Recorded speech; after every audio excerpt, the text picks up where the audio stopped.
A lot of people are worried, though, that the more data that you give to AI systems and the smarter that they become, there is a chance of them basically becoming sentient or self-aware. Not to, I know you like it's Asimov's books. Yes. So he's done stories in the iRobot. Was it? Yeah. So and his short stories. Yeah. So I mean, look, right now it's a sci-fi idea, but is consciousness uniquely biological, or if you give enough computing power to something, does it become awake? I mean, that is like the ultimate question when it comes to AI. Do you think AI could become self-aware, could become conscious, could become sentient? I mean, flippantly, if there comes a day where Camden Council becomes conscious as opposed to Islington Council, I'd be interested to hear what their exchange would be. Or London versus New York. I don't know the answer to that question. People say that sort of thing is very, very far off. Yeah. What I would say is that, we can talk about generative AI in a second, but where I see the application of AI actually happening, it's not in a kind of, as I say, open-ended, pour all the data out and then kind of outcomes sort of some semi-conscious, thing. It is more like a collection of really useful use cases.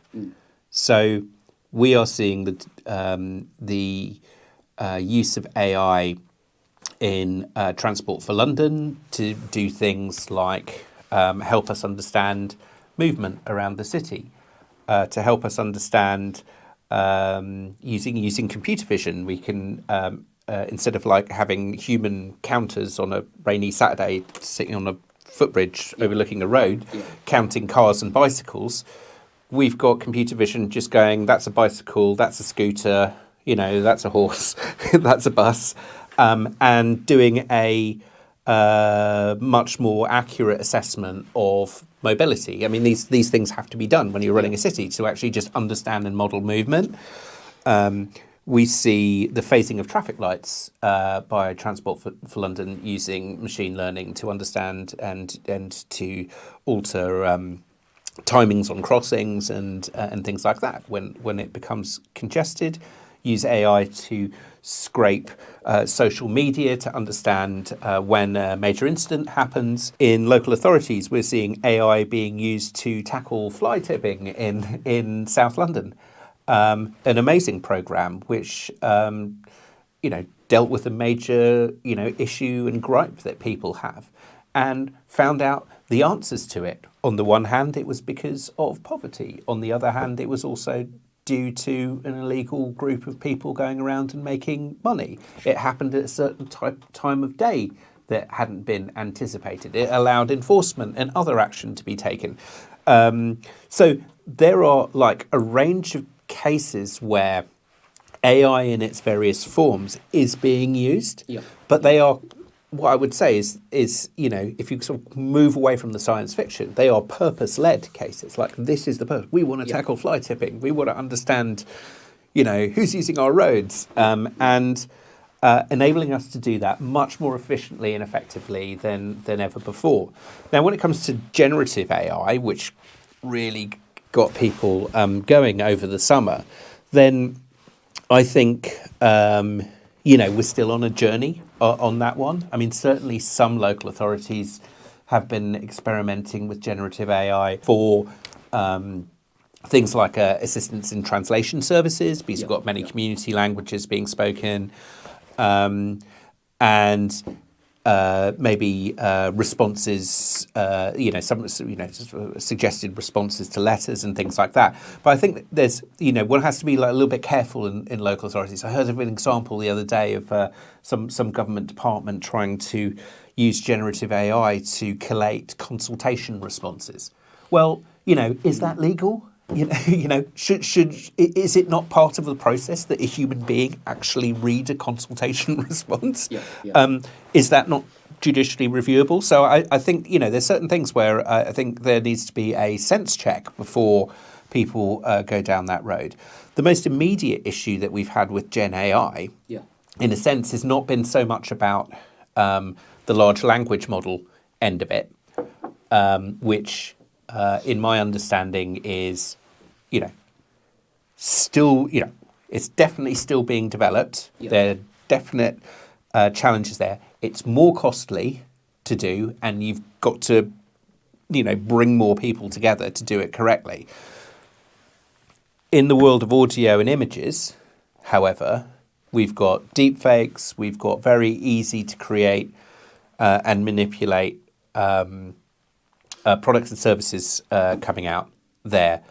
The biggest immediate threat was seen by our creative workers in London. 1 in every 5 people in our city is either employed by the creative industry or employed in a job linked to the creative industry. So we started a major program when they got concerned about people's copyrighted works being exploited by AI products without any recompense. That's a challenge. And then the second challenge is the community cohesion one. Not so much, although there has been examples of this, of deepfakes being used in moments of crisis or for political ends. But it's almost like the consequence of the ability to have it. If the public, who are becoming increasingly aware that a deepfake is easy to do, think that it could be done, then where's their trust in all news sources? How long do you think that will be? Like until, because right now deep fakes are there, but they're a little bit. You can tell that they're not quite real. Yeah. Maybe to me and you watching it, we could probably notice. Yeah. Just somebody sitting on a bus scrolling on TikTok, they might not be able to tell. But how long do you think it will be until anybody can just create a video of anybody saying anything? And I'm screwed because there's hundreds of hours of me doing podcasts. But like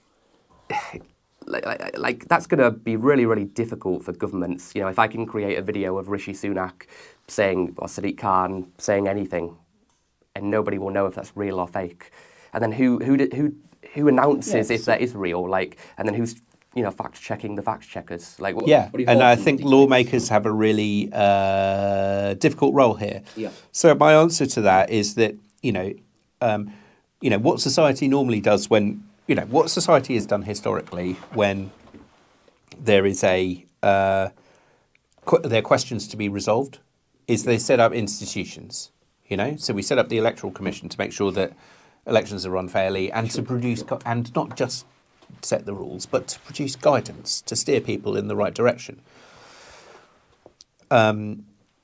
We have civil society, and so there is there's a gap which no doubt is being filled and will have to be filled, where actors step in and produce guidance and steer